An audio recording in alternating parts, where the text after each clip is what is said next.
welcome to Cindy Dennis Ministries Thursday night book review. My name is Donna Frazier, and Donna Shaw. we are cousins. And we're so excited. We want to thank Cindy, first of all, for doing this, and we want to thank Mr. Tammy Franklin for asking us to be part of the book review. Yes, I'm excited. The book is the awesome book. It's called Woman Evolve by Sarah Jakes Roberts, T.D. Jakes' daughter. I had so much enjoyment in reading this book, Donna. I love this book. This is life changing. Yes, this exactly. is a journey, and it lets you know a little bit more about yourself than you think you know. Yeah, and it's definitely life changing. Yes. Okay. Let me start out by telling the chapter that I liked. Okay. I liked chapter 4. Chapter 4 is a war of seed. Now that may mean nothing when you read the chapter, when you read the title. Yeah. But when you start discussing it, I had a whole different concept. Yes. When I saw the War of the Seed, I thought, okay, we're talking about generations. Okay. And I just knew that's where it was going. And then when I read this, I was like, no, that's not where she's going. That's where she went. That's where she went in another avenue. And she started out. The chapter starts out with the in Genesis chapter 3, verse 15. A lot of people know Genesis 3:15. It says, I took notes. It says, and I will put enmity between you and the woman, and between your seed and her seed. He shall bruise your head, and you shall bruise his heel. So, I've heard this discussed before. This is about at the end times, okay? Yes. War between Satan and Jesus, okay? But Sarah took this a whole different direction. A whole different direction. So empowering. Yes. According to like the book, and which he brought out in this is that she and her husband were at the airport going on a trip, and she went to go grab something to eat. Okay, and while she was standing in line to get her food, she saw two young men walking her way. They dressed all in black and got black all around their eyes. That Gothic look. Some of the young people were doing it for a while there. And so she said, "Now I don't mess with the devil, nor none of his friends." Okay, so I heard that. And I don't either. Neither do I. So, not playing that game. So she said, but when they started coming towards her, okay, with this menacing look, she said, "I got to praying. I got to reading quoting some scriptures." Yes, grandmother spirit. I got to speaking in tongues. And she said, it was like, but the thing that she said, what she felt proud about herself, is that when she looked them in the face and didn't have any fear. When darkness comes upon us in different ways. Yes. Okay. We have to remember we're supposed to be the light. Definitely. Okay, you better put some light on that darkness. You know what I'm saying? Okay, better put some light on that darkness. And so she said she felt proud of herself because she did that, and then ended up walking away. Okay, but all that she had read, all that she had studied all those years. They say the word is the sword of the spirit. So all of that well of knowledge came up, and then she started speaking in tongues, and she at that point, you can tell that she was studying. Yes. To show herself approved. Exactly. That's what we're supposed to be doing. And I know some people like to read the Bible from cover to cover, but there's no scripture that backs it up. Anyway. Okay. Sidebar. Okay. Something else that she brought up in that same chapter that I liked. She said, "We see the power of hate, wickedness, and darkness every day. We hear stories of horrendous violence, acts of terrorism, and schemes rooted in greed, and we feel like that we don't have any power to change that or do anything about it." Okay, she said this is why having a tough and awkward conversation is so important, and that's why I appreciate that Minister Tammy Johnson rather, has this book review that we can review books like this and discuss it with everybody, because there's a lot of times you don't have an opportunity to talk to anybody talk about it. Okay. What I really liked in that chapter is she talked about hate. And we know that our parents, our mothers taught us not to hate. Exactly. But when she explained enmity yes. is hate. So God is telling you that He wants you to hate. Thank you. Satan. And everything that he does, and things that are associated. Exactly. So I thought that was interesting, because we were raised, especially in our generation. We won't say what generation that was. Right, exactly. But we were raised to be such ladies. Yes. And sometimes when you're in a battle, when you're in a fight, you gotta put down a ladylike manner. Like she said, she really started going into spiritual warfare. And it probably didn't look pretty. Right. And people probably thought she was a little crazy. So sometimes we have to do that. Sometimes we have to do that. Sometimes we have to do that. So the other thought that she said about that is that the reason why we want to come together and have these types of discussions like we're doing tonight, okay, is that because we don't feel that we don't have enough knowledge or power, but coming together to make room for God is all we need. That's all we need. I thought that was powerful. Really thought that was powerful. One of the things that she said that I really liked, she said, I'm no longer asking God to exclusively grant us wisdom, strategy, and grace for the evil we see. I'm asking God to make me aware of what is in my heart, home, or community that is at war with what my ability to partner with God in bringing the world to its greatest potential. I don't know where the devils are. I can't see them hiding. So I have to be intentional about making sure I'm postured to defeat any negative paradigm or thought that dares to dilute the power God has given me. Partner to affect change. Partner with God. Okay. Partner with Him. God. Then you have the power. Then you'll have the power.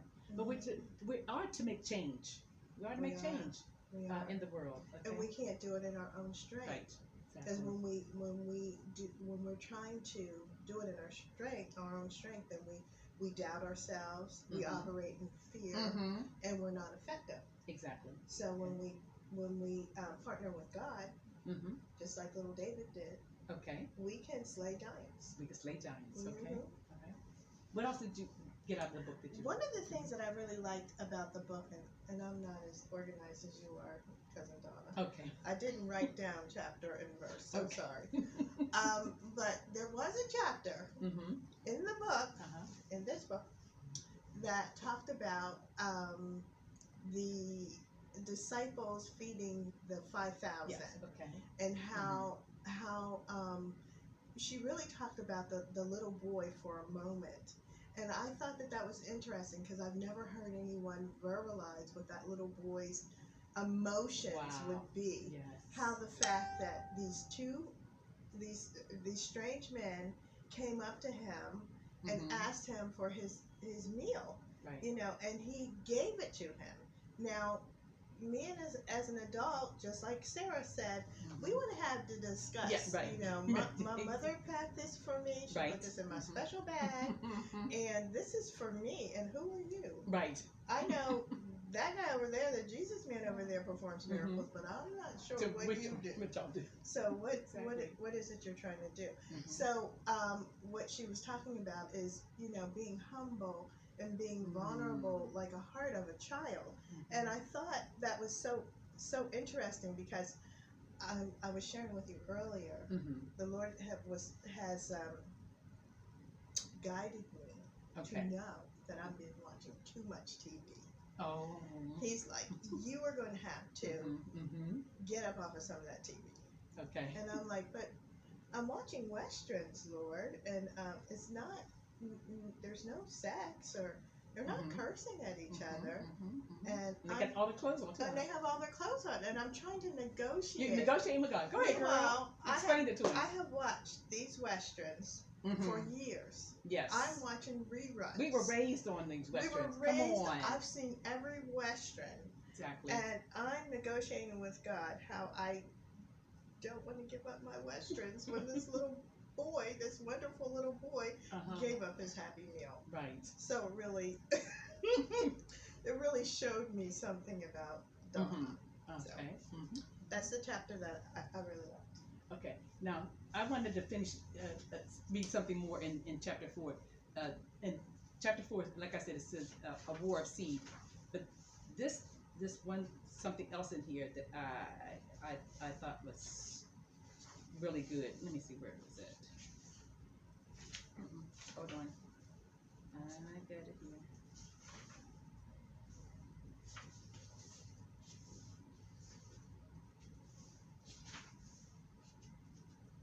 Now I'm taking, oh, here we go. It's called The Power of the Curse. Okay. We're going back to Genesis. See, this all of this started right in the first book of the Bible. If you just read the first book of the Bible, you're good. You know what I'm saying? But it says, how do I know we have power to defeat the enemy? The Bible tells me so in Genesis 3:14 and 15. After the man and woman, God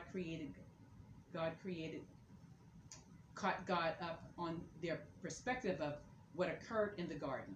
He responded by introducing a plot twist that took them all by surprise. His response to the mayhem begins in verse 14, where he cursed the serpent to live the rest of his life on his belly.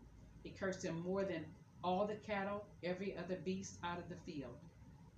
And then it says, get this, God told the serpent that the most damning part of the curse would not be that he would slither around on his stomach or that he would eat dust. What he should really be afraid of had to do with how God was going to use enmity between him and the woman. So it says, out of all of the creation, God, out of all of creation that God could have chosen to put the serpent at odds with, why he chose the woman? God could have reasoned that the serpent was already so cunning and had successfully deceived the woman once before and could do it again. I know for sure that in today's society, we would not have allowed the woman to have a second chance. We would have logically deduced that woman would be no match for the serpent to face off with again, but not God. God had so much faith that the woman would overcome the serpent that he signed up the woman for a rematch. Praise God. Praise God gives us a chance. Yeah, right, right, okay. And it says, if you're like me, you've been wondering why God would keep signing you up for something that you've already failed at before.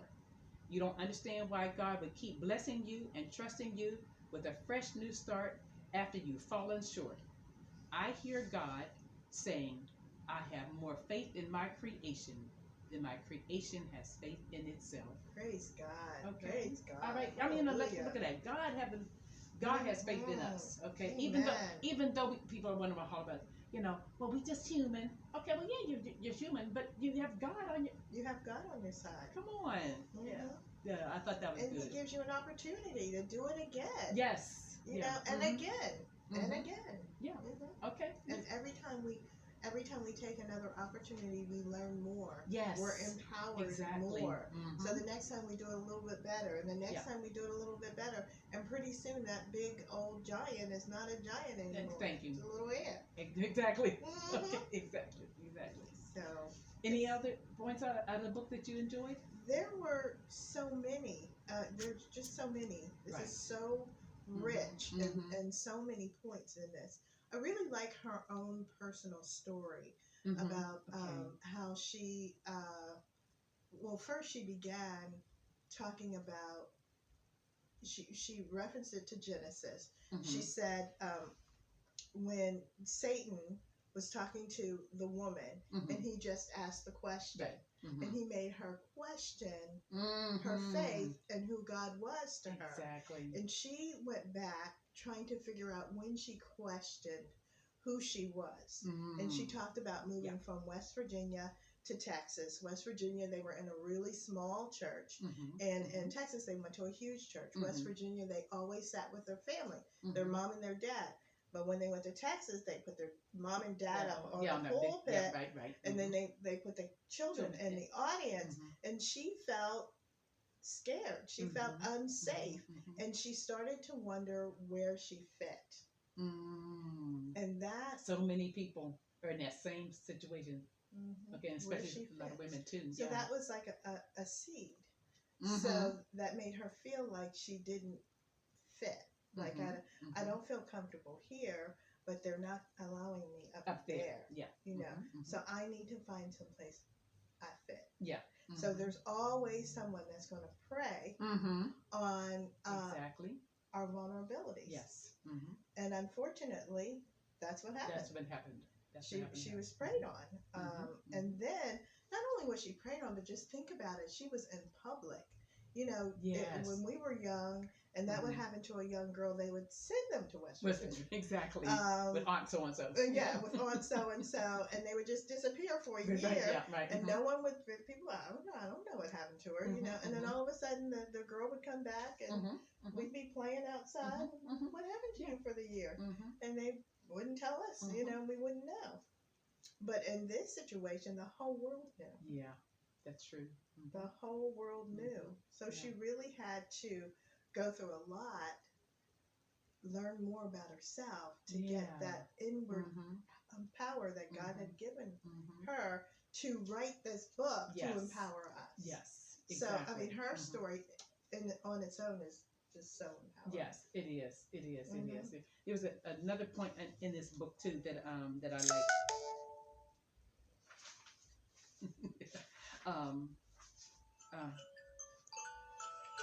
Stop it.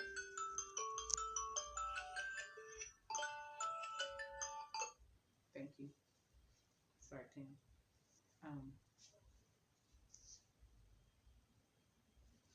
What is it? Okay. She brought out a point here too that says the purpose of you being delivered from your pain, shame, regret, fear, or depression is not for you to have a happily ever after. Your deliverance from everything that has so easily ensnared you is so you can become intentional about loosening the chains from another person's life. I thought that was very powerful. I thought that was very powerful. Yes. Yeah. She also talked about you know, people always talking about their purpose, and there are those people who feel like they don't know what their purpose is. But she was talking about how it was important for her to continue doing and operating the way she normally did, but to do it to the best of her ability. Sometimes your purpose is developed, and then sometimes your purpose is changed. She talked about being a receptionist. She said, even though she knew she wasn't the president of the company, she acted like the president of the company. She got there early and she left late. She said she decided to dot every I and cross every T and do whatever it is that she had to do. And they saw that, and she was elevated, but not necessarily for that company, but for now the different companies that she owns on her own. Yeah. You know what? This was so good. You know, and I enjoyed it. You enjoyed it. Okay. Everybody needs to get this book. Absolutely get this book. Absolutely, yes.